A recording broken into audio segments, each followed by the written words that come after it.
Here is a Santa Claus village in miniature. Of course, the real one at the North Pole is a lot bigger.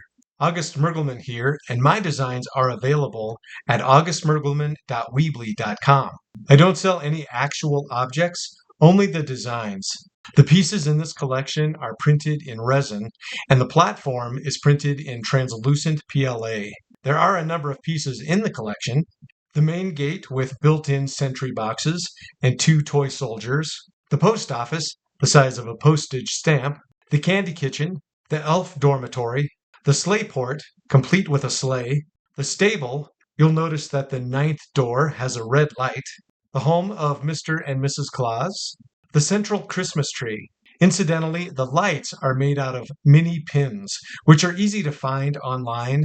They're standard for a small ceramic Christmas tree. I took the stems completely off and I hot glued them on. And of course, the central toy shop. I painted this in a gold color. You could paint it in another color. Of course, there are other North Pole villages out there. I think they're all really well done. But here's what sets mine apart. The platform. It's kind of a pedestal. It's also a frame. It provides foreground, context, negative space, all that good stuff. And it really makes the whole thing one composition. I think the divided staircase that goes into the courtyard really helps to set off the toy shop, which towers above the whole scene. When I first saw the collection in this arrangement, I noticed that there was some room for improvement. So there are some features that are not pictured here. To the platform, I added several tiers. You can see them better in the picture on the right. I think they add some visual interest. Also, I gave each post a globe. Purely ornamental, but then the whole thing is one big ornament. The candy kitchen was a little too much roof, so I added a dormer window that matches the facade. Kind of the same situation with the post office.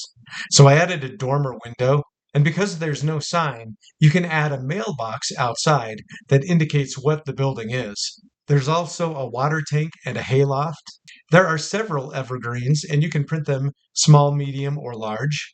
I have the whole thing lit with a single string of 20 warm white fairy lights, and that's really about all the light I needed. But I did decide to add some moving lights. I got them from Evan Designs. There's one on the right, one on the left. One ended up under the sleigh, and that whole structure isn't really lit by anything, so the moving light did add a little pizzazz. Beneath this structure, there is room for a clip-in C7 lamp that is kind of standard for a plastic Santa Claus, but I didn't decide to use it. It's just there as an option. I do want to talk about the transparencies that provide the stained glass. I applied these by cutting them out, applying a little bit of rubber cement to both the transparency and the interior of the building, and I put the transparency in the building. It doesn't take a lot of rubber cement, and I do have a little bit of wiggle room using that as an adhesive. It was the same with a building like this, but the dormers up at the top, they did pose a bit of a problem. There's not a lot of margin around a structure like this, so there's a margin at the very bottom. That's the only place that I have rubber cement, but it did seem to do the trick.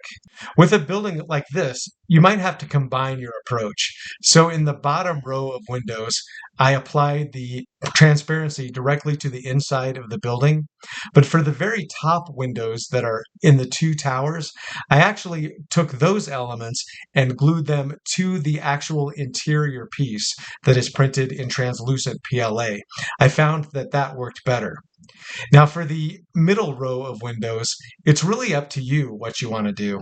But I will give you this suggestion. If you are a printer yourself, you could design a little insert that you can put in each one of those window wells. And that's basically a rectangle with a triangle on top. Just enough that you can put that little window piece on top of it and then put the whole plastic piece inside the window well. I think it would make it look a little more realistic because the walls wouldn't be quite as thick. If you have comments, questions, or suggestions, please let me know.